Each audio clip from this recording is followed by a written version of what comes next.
महात्मा गांधी जी की पुण्यतिथि 30 जनवरी महात्मा गांधी की पुण्यतिथि के रूप में मनाया जाता है।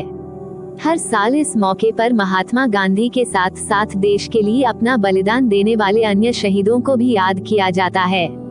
30 जनवरी सन 1948 में जब नाथूराम गोडसे द्वारा राष्ट्रपिता महात्मा गांधी की हत्या की गई, उन लम्हों की एकमात्र गूंज इतिहास में आज भी सुनाई देती है, जो कहती है, हे राम हे राम हे राम। यही वे आखिरी शब्द थे जब गोली लगने के संसाद से अंतिम विदाई के पहले गांधी जी के मुख से निकले थे।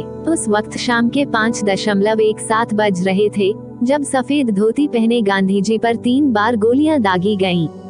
गोडसे ने बापू के साथ खड़ी महिला को हटाया और अपनी सेमी ऑटोमेटिक पिस्टल से एक बाद के एक 3 गोली मारकर उनकी हत्या कर दी। आश्चर्य यह था कि इस बात का एहसास भी आसपास के लोगों को नहीं था। उन्हें गोली लगने का पता तब चला जब उनकी सफेद धोती पर खून के धब्बे नजर आने लगे। पहली गोली बापू के शरीर के 2 हिस्सों को जोड़ने वाली मध्य रेखा से 3.5 इंच दाईं तरफ व नाभि से 2.5 इंच ऊपर पेट में घुसी और पीठ को चीरते हुए निकल गई। गोली लगते ही बापू का सफेद वस्त्र रक्तरंजित हो गया। उनका चेहरा सफेद पड़ गया और वंदन के लिए जुड़े हाथ अलग हो गए। क्षण भर वे अपनी सहयोगी आभा के कंधे पर अटके रहे। उनके मुंह से शब्द निकला, हे राम। तीसरी गोली सीने में दाईं तरफ मध्य रेखा से 4 इंच दाईं ओर लगी और फेफड़े में जा घुसी। आभा और मनु ने गांधी जी का सिर अपने हाथ पर टिकाया।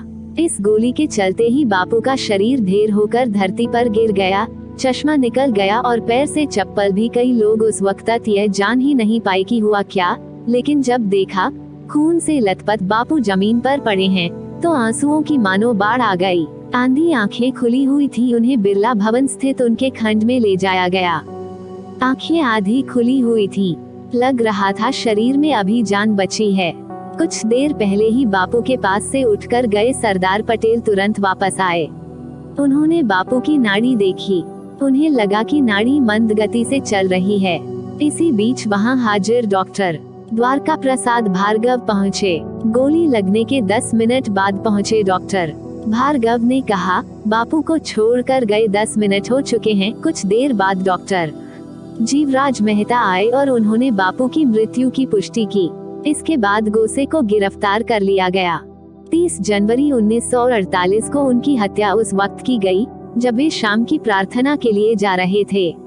यह वही जगह थी जहां महात्मा गांधी ने अपनी जिंदगी के अंतिम 144 दिन बिताए थे। वर्तमान में यातायात के हल्के शोर के बावजूद भी इस स्थान पर आज भी शांति भंग नहीं हुई है।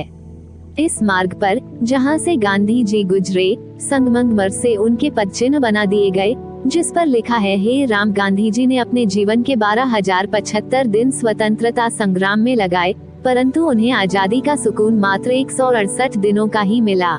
सत्य और अहिंसा के मार्ग पर चलकर भारत को आजादी दिलाने वाले प्रमुख स्वतंत्रता सेनानियों में एक नाम मोहनदास करमचंद गांधी का था।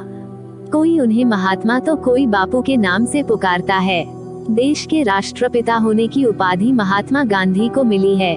राष्ट्रपिता यानी हर भारतीय के पिता, जिन्होंने सही राह पर चलकर अंग्रेजों से भारत को आजाद कराने की सीख दी।